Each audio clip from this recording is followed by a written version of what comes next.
Greetings to you, my friends. I want to show you today something amazing. In my garden, a plant, an insect. Follow me.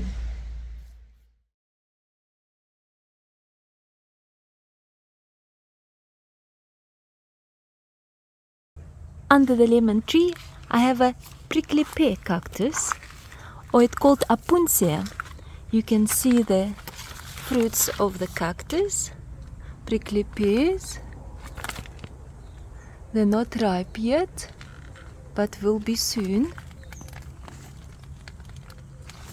And that cactus will be the hero of our story. On that cactus lived a soft, pale, invasive insect. Let me show it to you. Do you see? It looks like a little bit of white cotton stuck on a cactus leaf. When an insect is crushed and dried, it produces a red dye. It's a carminic acid. It's very intense. Look at this. This red became known carmine, crimson, scarlet. So cochineal insects depend on the prickly pears or on other cactuses to survive. That's why I don't want this insect to be in my garden to spoil my cactus garden. But indigenous people of Mexico and Peru knew that, and they used this cochineal insect about 200 BC already, maybe even earlier, and they farmed them like we farm grapes. When Spanish arrived in 1500, they discovered a dye and quickly turned cochineal into one of the most valuable exports of the Spanish Empire.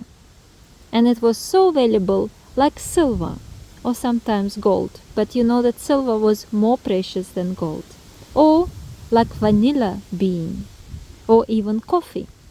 Later, much later, cochineal was introduced to South Africa, but it came of course with prickly pears. And they used cochineal like even biological control of prickly pears because they didn't want prickly pears, neither cochineals. So it's spread across South Africa and Western Cape and Karoo, and everywhere where cactus went, cochineal insect followed.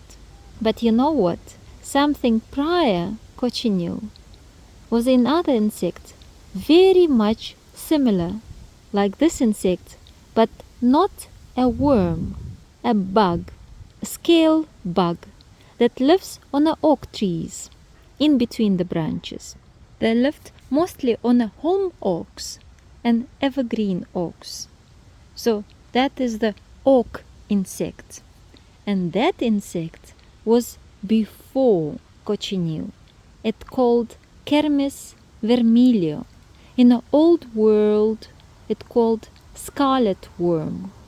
Also like a worm, but it was more like a bug. The same as cochineal insect, if you squish it, it will give the same type of dye. And that bug was known in Near East and in Mediterranean much earlier than cochineal, about 1500 BC, and much earlier. And where was used? Of course in Egypt for the dyes and for the makeup in royalties, in Mesopotamia, in Canaan, in Greece and Rome, and later ancient Greeks called it kokos, which means berry. And in scripture, when we read about tabernacle and tabernacle textiles in Exodus chapter 25-28, that is tolaat shani, or red worm.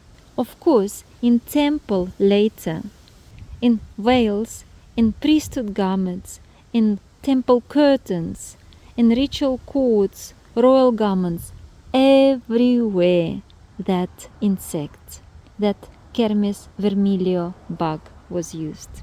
That bug was hardly moving, was stuck to the bark of the oak, and was looked like a tiny small seed. When I will ever find it, I will try to show it to you.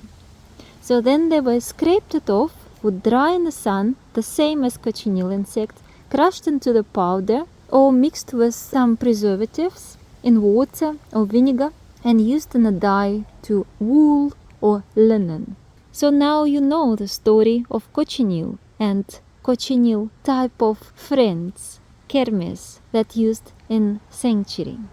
And story of Kermes reminds us that even the smallest forms of life can carry profound significance, sustaining traditions of beauty, worship, covenant, and bringing meaning across centuries. I hope you liked the little story of history and cochineal insects and cactuses through my garden.